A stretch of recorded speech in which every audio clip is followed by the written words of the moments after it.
ክርስቶስ በድንግልና መወለዱ ተጽፏል። ድንግል ማርያም ማንም ወንድ ሳይነካት በድንግልናዋ እያለች እንደወለደችው ተጽፏል። የተወለደበት ምክንያቱስ ይሄንንም ጠይቅ። 700 ሚስት ያለው ነብይ ማን ነበር? በእነሱ ዳውድ። እኛ ስንት ዘመን ስንነግራችሁ አናምንም አላችሁኝ አይደለ? እስቲ አሁን ኡስታዙ ይንገራችሁ። እስቲ ስሙት ኡስታዙን። ቁርአን ላይ ስለ ኢየሱስ ክርስቶስ ተጽፏል ማለት ነው። አዎ በደንብ ተጽፏል እንጂ ክርስቶስ በድንግልና መወለዱ ተጽፏል። ድንግል ማርያም ማንም ወንድ ሳይነካት በድንግልናዋ እያለች እንደወለደችው ተጽፏል። የተወለደበት ምክንያቱስ ይሄንንም ጠይቃ ነበር። ለምን እንደሆነ ማርያም ገብርኤልን ጠይቀዋለች። ወሊነጅዐለሁ አያ አላት። አምላክሽ አላህ ከአንቺ ያለ አባት ልጅን መፍጠር የፈለግኩበት ዓላማ ተአምር ላደርገው ነው አለት። አይሽ አምላክ ከወንድና ከሴት ብቻ ሳይሆን ያለ ወንድ ከሴት ብቻ የሚፈጥር ኃያል መሆኑን ለማሳየት ያደረገው ተአምር ነው እንጂ ክርስቶስ ሰራ የነበረው ሌላ ዓላማ የለውም ማለት ነው እንጂ የክርስቶስ የእግዚአብሔር ስራ ጥበቡን ማሳየት ብቻ ነው ወይስ ክርስቶስ ላይ ዓላማ ነበረው? በሙስሊም የእውነት ስለማላውቀው ነው። ችግር የለም አብሽር። አሁን አምላክ በእርሱ ላይ ምን ያክል ኃያል እና ችሎታ አምላክ ተአምረኛ መሆኑን አንደኛ ለመግለጽ ያደረገው ድርጊት ነው። አምላክ ለካ ያለ ወንድ ከሴትን ብቻ መፍጠር ይችላል የሚለውን ይሄን አምላካችን አላህ በአራት መንገድ ሰዎችን ፈጥሯል። አንደኛ ያለ ወንድ አለ ሴት ከአፈር ሰውን አስገኝቷል አይደለ? አዳምን እናትም አባትም የለውም። ሁለተኛ ደግሞ ከአዳም የግራ ጎን ሔዋንን ፈጠረ፣ ከወንድ ሴትን ፈጠረ ማለት ነው ይሻል። ሶስተኛ ደግሞ ምን አደረገ? ከወንድና ከሴት እኔ አንቺ ሁላችንም የተፈጠረ ነው ማለት ነው። አራተኛ ደግሞ ምን ቀረ? አሁን ያለ ወንድ ከሴት ብቻ ቀረ። ይሄን ደግሞ በመሲሁ ላይ ሰራ። በሁሉም መንገድ አፈጣጠር ቻይ መሆኑን ሊያሳይ ዘንድ ይሄን አደረገ በመሲሁ ላይ። ከዚያ መሲሁ ለሌላ ዓላማ አለው ወይ? አዎ። ቀጥሎ ምን አላት? መልአኩ ገብርኤል ከአምላክ ዘንድ በተቀበለው ቃል ተአምር ላደርገው ብሏል ካለ በኋላ ወረሕመተ ሚና ብሎ ገለጸ። ከእኔም የሆነ እዝነት ሲሆን ለእስራኤል ሰዎች አለ። ይሽ አምላክ ለእስራኤል ሰዎች ሊያዝንላቸው ፈለገና መሲሁን ላከላቸው። መሲሁ ምንድነው ስራው? ኢየሱስ ነው። መሲሁ ሂዶ የአምላክን ስራና የአምላክን ብቸኝነት እርሱም መመለክ እንዳለበት ያስተምራቸዋል። ሰዎች ያንን ሲተገብሩ ጊዜ ከአምላክ ጋር ይታረቃሉ ማለት ነው። ከአምላክ ጋር ህብረትን ያደርጋሉ ማለት ነው። ሻላረ መሲሁ ሂዶ ምን አስተማረ? አምላክ ለዚህም እውነተኛነቱን ሊያረጋግጥለት ተአምራትን ሰጠው። ሙታንን የማስነሳት ተአምር ሰጥቶት ነበር። ሙታንን ያስነሳ ነበር መሲሁ። ልክ እንዲሁም ማየት የተሳናቸውን ይፈውስ ነበር። መስማት የተሳናቸውን አፈድዳዎችን አፋቸውን ይከፍት ነበር። ይህንን የሚያደርግ ይቅርታ፣ እዚህ ላይ ይህንን ያደርግ የነበረው አላህን እየጠየቀ ነው። በራሱ ስልጣን ነው። ማንኛውም መላእክት፣ ማንኛውም ነቢያት ከዛ በፊት መጥተዋል፣ ብዙ ነቢያት። ነገር ግን እውርን አበሩ ሙታንን አያስነሱም ነበረ። ይህንን ታምር አደርግ የነበረው ግን ኢየሱስ ክርስቶስ ብቻ ነው። ክርስቶስ አላህን እየለመኑ ነው ይሄን ሳያደርግ የነበረው ወይስ በራሱ ስልጣን? በአምላኩ ፈቃድ አምላኩ ነው ይሄን የሚያደርግለት። እንደ ቁርአንም እንደ መጽሐፍ ቅዱስም ከክርስቶስ በፊት ሙታንን ያስነሳሉ፣ አይንንም ያበራሉ። ከፈለግሽ እንደ መጽሐፍ ቅዱስም ሰጥሻለሁ። ሁሱ እዚህ አብራኝ የምትሰራ ክርስቲያን ጓደኛ ያለች እና ጠይቂልኝ ብላኝ ነው ጥያቄ። እሷ ለመጠየቅ ከትልቅ ሰው ጋር ነው የምትሰራው፣ አልመቻችላት ብሎ ነው። እሺ ማን ነበረ? 700 ሚስት ያለው ነብይ ማን ነበር? በእነሱ ዳውድ። በእኛ ሰለሞን። ኦኬ። ስለሱ እንዴት ነው በእስልምና ታሪክ የሱ ታሪክ ምንድን ነው?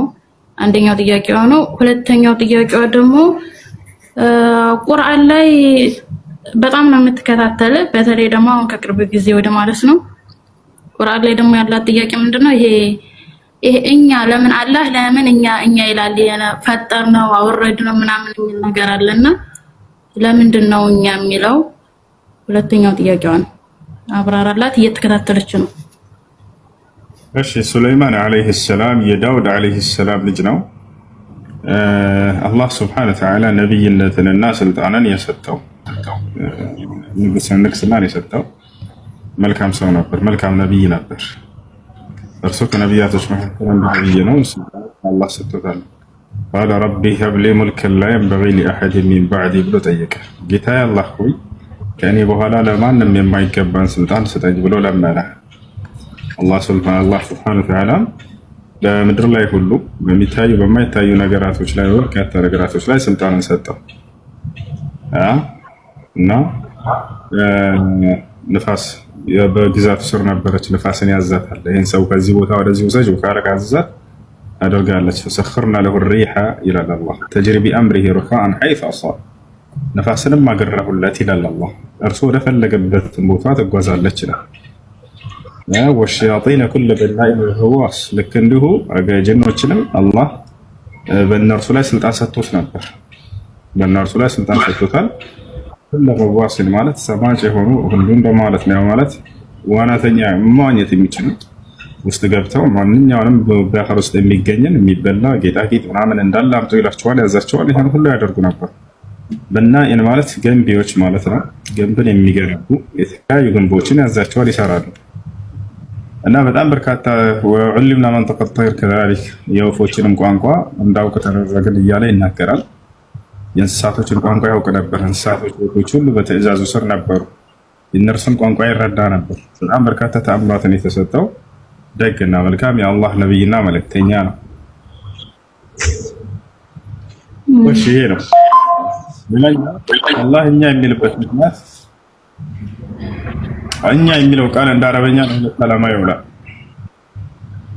የብዝህተኛነት አለ፣ የግነተኛነት አለ። የብዝህተኛነት ማለት ብዙ አካሎች ሆነው ሳሉ አንድን ስራ ሰርተው በመካከላቸው አንዳቸው ያን ስራ በሚያቀርብ ጊዜ እኛ ብሎ የሚናገረው ቃል ነው። ይህ የብዝህተኛነት ይባላል። ግነተኛነት ማለት ደግሞ አንድ አካል ብቻ ሆኖ ሳለ ገናና ስራዎችን ከሰራ ታላላቅ ስራዎችን ያንን ገናናነቱን፣ ታላቅነቱን፣ ክብሩን ለመግለጽ እኛ ብሎ የሚናገረው ቃል ነው። ታዲያ አላህ የትኛውን ያስበውበት ነው? የብዜት ነው ከአንድ በላይ ስለሆነ ነው ወይንስ የግነትን ነው ከተባለ ራሱ ይመልስልን። በቁርአን ላይ ቁል ሁወ አላሁ አሐድ በል እርሱ አላህ አንድ ነው አለ። ስለዚህ የብዜት እንዳልሆነ ዘጋብን ይሄ ቃል። ኢላሁኩም ኢላሁን ዋሂድ አምላካቸው እርሱ አንድ አምላክ ብቻ ነው ይላል። ላኢላሃ ኢላሁ ከእርሱ በስተቀር ሌላ ማንም አምላክ የለም ይላል። ስለዚህ እርሱ ብቸኛ ነው። ሁለትም እንዳልሆነ ዘግቶታል። ሁለት ነው እንዳንል እንኳን ወቃለ አላሁ ላ ተተኺዙ ኢላሀይን ኢስነይን ሁለት አምላክ አድርጋችሁ አትያዙ ብሏል አላህ ይላል። ኢነማ ሁወ ኢላሁ ዋሂድ እርሱ አንድ አምላክ ብቻ ነው እና ሶስት ነው እንዳንልም ዘግቶታል። ወላ ተቁሉ ሰላሳ ኢንተሁ ኸይረን ለኩም ይላል። ኢነማ አላሁ ኢላሁ ዋሂድ ሶስት አትበሉ እርሱ አላህ አንድ ብቻ ነው፣ ከዚህ ንግግራቸውን ተቆጠቡ ይላል።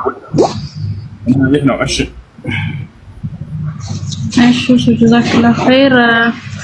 ልጅቷ ያው መስለም ትፈልጋለች፣ ነገር ግን የሆነ ትንሽ ዳዋ ብታደርግላት ማለት ከሰሙ ቤተሰብ በተለይ ደግሞ እናቴ ራሷን ታጠፋብኛለች ምናምን እያለች ስለሆነ ከበዚህ ላይ እስኪ ትንሽ ዳዋ አድርግላት።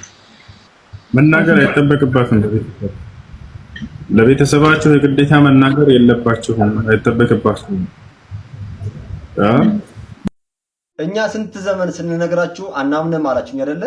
እስቲ አሁን ኡስታዙ ይንገራችሁ። እስቲ ስሙት ኡስታዙ። ኦኬ ወገናችን በጣም ከባድ ማስረጃ ይዞ መጥቷል። ለዘመናት ሲነግሩን የነበረውን እውነታ እንግዲህ ከራሳችን ወገን ሊያሰማን ነውና ምን ያህል ከባድ ማስረጃ ቢሆን ነው ይዞ የመጣው? እስኪ እንስማው። ኢየሱስን ገለናል ይሉ የለም እንደ ይሁዶች አይደለም? ክርስቲያኖቹ ደግሞ ተገሎብናል ብለው አምነዋል። አላመኑ? አምነዋል አይደለም? እኛ ነን እንጂ አልተገደሉም የምንለው ሙስሊሞች ይሁዶቹ ገለነዋል ብለዋል። ክርስቲያኖቹን ሞ ተገሎብናል ብለዋል። የዛን ጊዜ እስልምና የለም፣ አልመጣም። እስልምና የለም፣ ነብዩማ አልተወለዱም። ኦኬ ወደ ሼኹ ንግግር እንግዲህ ከመሄዴ በፊት ይሄ ወገናችን እንደዚህ 32 ጥርሱን ሲያሳይ የሆነ በጣም ከባድ ማስረጃ ይዞ የመጣ ነው የሚመስለውና ይሄ ምንድነው የሚያሳየው መሰላችሁ? ይሄና ይሄንን ቪዲዮ ይሄ ሰውዬና ደግሞ ሌሎች ይሄን መሰል ቪዲዮዎችን ሼር የሚያደርጉ ክርስቲያኖች ምንም ስለ እስልምና ቅንጣት ያህል እውቀት እንዳሌላቸው ነው የሚያሳየው። በጣም የሚያሳዝነው ፓርት እሱ ነው። ለማንኛውም ወደ ቪዲዮ ስመጣ ሼኹ ምንድነው እያወሩ ያሉት? እሱን ግልጽ ላድርግላችሁ። ቁርአን ላይ እንግዲህ በምዕራፍ 30 ቁጥር 30 ላይ አላህ Subhanahu Wa Ta'ala ሰዎችን ሲፈጥር በእስልምና ላይ እንደሚፈጥራቸው ይናገራል እና አብርሃም ሙስሊሞች እንደሆኑ፣ ሙሴ ሙስሊም እንደሆነ፣ ሰለሞን ሙስሊም እንደሆነ፣ ኢየሱስ፣ ሌሎች መጠቃላይ ነቢያቱ ሙስሊሞች እንደሆኑ በግልጽ ይናገራል። እንደዛም ሆኖ ነቢያችን ሙሐመድ ግን የሙስሊሞች መጀመሪያ ተብሎ ተጠርተዋል። ኦኬ የሙስሊሞች መጀመሪያ ሲባሉ ከተነሱበት ማህበረሰብ አንፃር እንጂ አጠቃላይ ከሰው ልጆች አይደለም። ስለዚህ አንጻራዊ የሚባል ነገር አለ። ሼኹ የሚያወሩት ስለ ነቢያችን ሙሐመድ ነው፣ ስለሳቸው ውልደት ነው። ያ ከሆነ ከእስልምና በፊት የሚለው ገለጻ ሐዲሶቻችን ላይ እንደምናገኘው አዲስ ነገር አይደለም። ሼኹ የተናገሩት ባይዘይ የዛሬ 1400 ዓመታት በፊትም ቀብለል ኢስላም የሚል ገለጻ አለ። ከእስልምና በፊት ዋሂ ሳይወርድ በፊት የነበረውን ዘመን ማለትም በነቢያችን ላይ ያ ሸሪዓ ከመውረዱ በፊት የነበረውን ዘመን ቀብለል ኢስላም ብሎ ይጠራዋል። ከእስልምና በፊት ብሎ ይጠራዋል። ምኑን? ዋሂ ሳይወርድ በፊት ያ ሸሪዓ ወደ እሳቸው ሳይወርድ በፊት የነበረውን ዘመን ከእስልምና በፊት ይለዋል። አብርሃም ሙስሊም ነው፣ እስቲል ግን ከእስልምና በፊት ብሎ የሚጠራው እስልምናን የነቢያችንን ሸሪዓ ነው። ታይታቸዋል። በዚያን ጊዜ እስልምና አልነበረም ብለው ሼኹ ሲናገሩ ሃይማኖቱ በነቢያቱ አይታወቅም ማለታቸው ሳይሆን ወደ ነቢዩ ያ ራእይ ከመውረዱ በፊት ማለታቸው ነው። እና ሳትረዱ እንደው ሐዲሳቱንም ሳታቁ ትርጓሜውንም ሳታቁ ዝም ብላችሁ የሚደግፋችሁ ስለሚመስላችሁ ብቻ አንድ ነገር ዝም ብላችሁ ፖስት አታርጉ። የመጀመሪያው እሱ ነው። ሁለተኛው እንደው ሼኹ ተሳስተዋል እንኳን ቢባል አልተሳሳቱም፣ ግልጽ ነው። ግን ተሳስተዋል እንኳን ቢባል በዚህ ደረጃ ጮቤ የሚያስረግጥ ነገር እኮ አይደለም። ምክንያቱም የእናንተ መምህራን እንደዚህ ሲናገሩ እንሰማቸዋለን።